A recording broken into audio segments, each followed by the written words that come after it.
6월달에 보훈의 달이잖아요. 네. 그러면 지방자치단체는 6월달만큼이라도 나라를 위해서 희생했던 국가유공자에 대한 예우를 시장부터 솔선수범해서 그분들을 존경하고 어떤 형태가 됐든지 간에 예우하는 행사를 활용합니다. 추모 때 가서 그런 단기적인 거 말고요. 최소한 부모님이 국가유공자면 그 자녀들이 우리 아버님이 국가유공자여서 내가 뿌듯함을 느낄 수 있는 중앙정부든 지방정부가 국가를 위해서 희생했던 부모님에 대한 예우를 충분히 하는 모습을 보면 부모님에 대한 존경심이 나타나지 않겠습니까? 저는 그런 것을 꼭 어떤 형태가 됐든지 담을 욕심이 있고요. 그리고 이제 박정희 대통령이 관련된 말씀, 저도 박정희 대통령 굉장히 좋아합니다. 시대적으로는 제가 뒤에 있는 후배이긴 하지만 대한민국의 근간을 만들었던 금면자주협동, 새마을정신 이것에 있어서는 저는 충분히 공감하고 있고요. 나라의 기틀이. 네네. 그건 부정할 수 없거든요. 그러니까 일반적인 정치인들이 자기가 성장하기 위해서 자냐 우냐, 전라도냐 영남이냐 뭐 이런 형태의 그런 나눔을 하는 거지. 일반 국민은 사실은 그거에 그렇게 민감하지 않을 수가 있는데 그렇지. 특정 지역 사람들이 거기에 계속 비가 오면 우산에 숨듯이 그런 일들을 하는 것들이거든요. 저는 그런 부분에 있어서는 정말 깨우쳐야 된다고 보고 있고, 일반 모든 국민들도 지도자를 뽑는 데 있어서는 정말 민도를 높이는 일을 최대한 해야 된다고 보고 있고요. 저는 다니면서 가장 이제 제가 많이 이제 고민하는 것들이 뭐냐면, 안산의 자존심, 안산의 자존감은 뭘까? 전 이런 것에 대해 고민을 많이 하거든요. 저는 딱 이거라고 주장하는 것은 한계점이 있지만, 최소한의 안산의 자존감, 자존심은 안산의 많은 경제, 문화, 정치, 행정 모든 부분에 있어서 우리와 함께 했던 분들이 지도자가 됐으면 좋겠어요. 필요에 따라서 잠깐 왔다가 기회를 얻지 못하면 떠나고, 또 기회가 되면 또 오고, 흥하면 떠나고, 망하면 오고, 막 이런 형태의 안산시가 아니라 늘 함께 크든 작든 자기 본연의 자리에서 최선의 노력을 열심히 하는 사람이 때가 됐을 때 기회를 얻어야 되잖아요. 근데 우리는 그런 것에 대한 고민을 많이 하지 않는 것 같아서 씁쓸함도 갖고 있지만, 앞으로의 안산의 가치는 크든 작든, 크게 잘나든 못나든 우리와 함께 호흡하고 함께 옆에 있는 사람들이 우리의 지도자가 됐으면 하는 바람이 있어요. 그래서 당이라는 것도, 정당이 물론 정치학에서는 정당이 존재하잖아요. 당을 자의적으로 떠나고 들어오고 떠나고 들어오고, 이게 뭐 저희가 뭐 홍어입니까? 이 민주당은 사실 그렇지 않거든요. 민주당은 자기네 정당을 떠날 때는 목숨줄 걸고 나갑니다. 그렇지. 다시 돌아올 수 없다.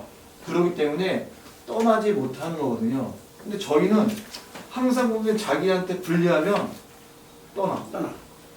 그럼 또 분위기가 좋아지면 또 와. 누구 때문에 또 얼굴 때문에 저 두랑. 근데 그걸 쉽게 받아주는 우리의 보수 정당이 과연 이번에 당대표 선거할 때도 당원이 주인되는, 당원의 권리를 인정하는 당이 돼야 되는데, 그게 아니라 다른 요인을 위해서 저희 당이 존재한다고 하면, 사실 민주당 같은 경우는 당대표 뽑는데 민주당 당원이 90%, 일반 국민이 10%예요. 90대 10%. 저희는 당원이 70%, 일반 국민이 30%. 어느 게 더 개방형입니까?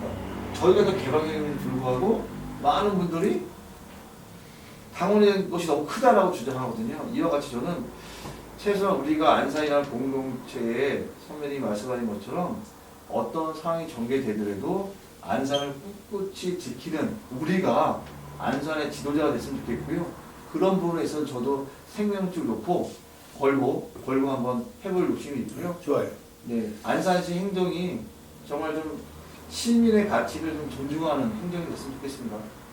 네. 아주 좋은 얘기고, 네. 내가 또 한 가지는 네. 어느 국회의원한테 네네. 국가유공자 배우자 예우회가 법률이 있죠. 예우에 대해서 얘기를 했더니 네네. 보훈처에 얘기를 해보겠다. 네네. 핑계를 내요. 핑계. 그렇죠. 네네. 물론 보훈처 소속이니까. 네네, 맞습니다. 보훈처 소속이거든요. 네. 근데 보훈처에서 누가 정권 잡았습니까? 현 정권 이전에. 그렇죠. 네네. 신경 안 써요. 완전 맞습니다. 네. 네네. 그러니까 이민우 시장님이 되시면은 네네. 바로 내가 얘기하는 거 그거예요. 네. 보훈처 타져도 것 없이 장관을 임명했으면 차관이지 지금. 네. 차관을 임명해서 보훈처도 장관 내야 돼요. 차관이 안 돼. 바뀌어야 돼 이제. 네네네. 보훈처는 부서거든요.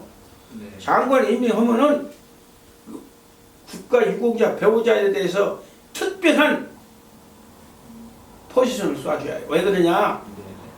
국가 유공자가 있으니까 나라가 이렇게 된 거 아니겠습니까? 미국이 강한 게 그거 아닙니까? 미국에서 가장 존경받는 분들이 군인이고 군인이. 군인 전사자는 미국 국민 모두가 존경의 대상이거든요. 근데 사실 그거에 비춰보면 저희는 아까 말씀하신 것처럼 군인으로서 발목지대에 발이 날아갔어. 젊음이에요. 근데 과연 그분이 가정이라는 공동체를 꾸려가는 데 있어서 과연 국가가 충분히 지원하고 있느냐 이런 고민들이 있는 거잖아요. 그렇지. 그렇다고 국민 스스로가 군인들을 존경하는 마음들이 아직까지는 거기에 도달하지 못하잖아요. 그래서 저는 미국을 보면 많은 다민족 국가이긴 하지만 이 국가가 지탱하는 힘은 군인. 예, 그 대회장이 저는 존경스럽게 보고요. 오늘 아침에 제가 오늘 동영상을 보면서 박근혜 전 대통령이 미국 국회에 가서 연설하는 거를 제가 43분을 들었어요. 아유. 박수를 기립박수를 받으면서 한미 공조 그러면서 6.25 참전했던 미군에 대한 이름을 거명하고 그 국회에 세 분의 국회의원이 계시더라고요. 그분에 대해서 거명하면서 박수를 받고 또한 3대가 걸쳐서 한국국 파병으로 온 그런 가족들 이런 걸 하면서도 국가는 사실은 이런 거다. 이런 것을 가슴이 좀 뜨거워짐을 좀 겪었는데 오늘 회장님 만나려고 제가 그 동영상을 본 것 같아요. 아침에. 내가 뉴욕에 있었어요. 아, 네네. 뉴욕에 있었는데 네. 미국은 향군의 날, 아, 제한군의 날 네네. 하루 쉽니다. 아, 근데 하루 쉬는데 목적이 있어요. 네네.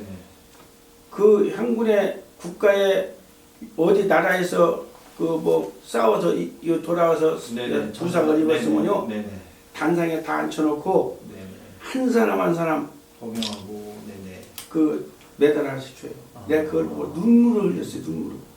내가 보름 있다가 왔는데 네네. 야 대한민국은 아직 멀었다.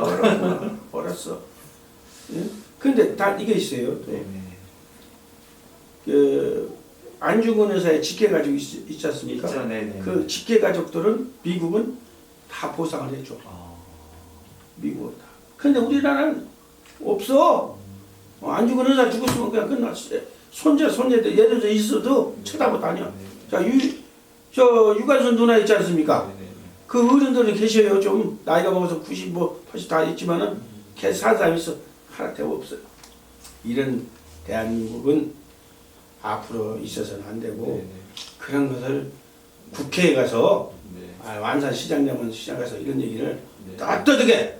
대한민국이 선조들이 이렇게 다 만들어 놓은 걸 이제서는 안 되겠다. 그쵸. 선과 후를 네. 대접할 줄 알아야겠다. 네. 이것을 가르치는 내가 오늘 밥 먹고 와서 진짜 아, 네네. 명함 하나 줘봐. 아 있어요. 아이 나 명함 있어. 그리고 저도 왜냐하면 저도 해병대 출신이잖아요. 알지. 예, 그런 뜨거움이 있죠. 오준영 총장님이 얼람 전에 어쨌든 그 내가 명함 사줬대. 네네. 내가 이제 그런 것을 듣고 보고 또 저희가 이제 군대에서 체험해 보면 정말 이제 그런 뜨거움이 있어요. 국가에 대한 가치, 안보 이것은 어느 정당, 어느 진영이든 그건 기본적인 베이스거든요. 불변.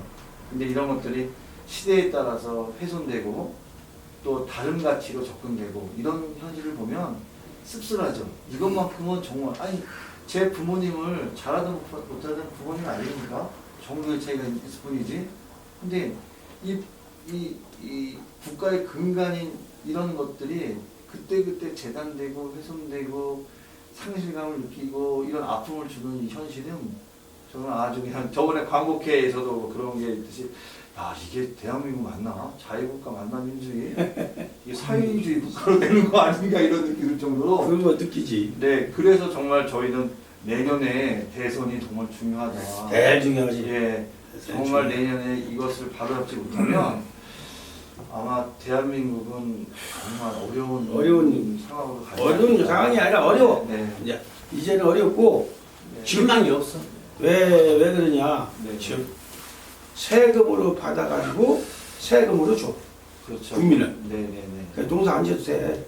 쉽게 있어. 저는 홍준표 대표를 그렇게 좋아하지는 않습니다. 네. 강한 분이셔서. 근데 그분이 말씀하신 게 제가 가장 이제 가슴에 와닿는 말이 부지런한 국민을 만들어야 된다는 거예요. 부지런한 국민. 그 말에 있어서는 조금 맞는 것 같아요. 문재인 박정희 정부는 대통령이 똑같은 네, 거예요. 그렇죠. 문재인 정부는 1시간 일하면 2천원을 주겠다는 거지만 홍준표 대표가 얘기했던 것은 2시간 일해야지 2천원 되는 거거든요. 일의 시간은 더 많고 소득은 줄지만 그럼에도 불구하고 일을 통해서 소득을 만들어내고 금연한 이것에 국민들이 그런 것을 가져가야 되는 정신인데 지금은 조금이라도 많이 받으니 일에 대한 가치보다 받을 권리를 주장하는 것들이거든요. 돈만 요구하는 거지. 예, 요즘 학생들도 돈만 요구하는 거예요. 아니 선배들이 그 열심히 일했던 그런 금연성실은 없어요. 돈을 버는 것보다 받는 것부터 고민하는 시대가 돼서 네.